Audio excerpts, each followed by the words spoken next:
La correction de l'exercice qui concerne notre ami Bob.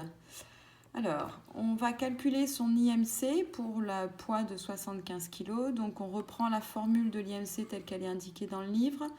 Le poids en kilogrammes divisé par la taille en mètres. Attention, la taille doit être mise au carré. J'ai plusieurs élèves qui ont oublié de mettre au carré. Donc, on a une IMC de 25,1. Il y a une élève qui m'a envoyé la saisie d'écran du logiciel d'Yondine. Donc on voit qu'elle a rentré ici les paramètres et qu'on retrouve sur le point rouge ici l'endroit où se situe Bob. Et donc on voit qu'il est au-delà de la zone de normalité, donc il est dans la zone d'obésité de degré 1.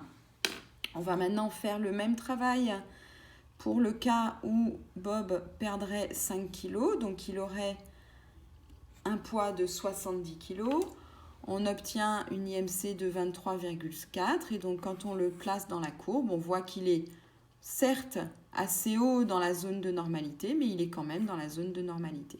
Il est quand même au-dessus de la moyenne. Maintenant, on va donner des conseils à Bob.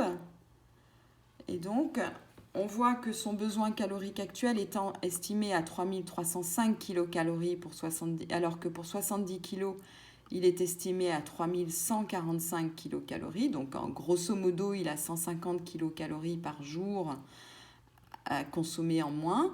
Nous le conseillerions donc, afin de perdre du poids et d'atteindre 70 kg pour être en meilleure santé, d'une part, de diminuer son apport calorique en limitant la consommation d'aliments trop sucrés et trop gras, et d'autre part, d'augmenter sa dépense énergétique en faisant du sport.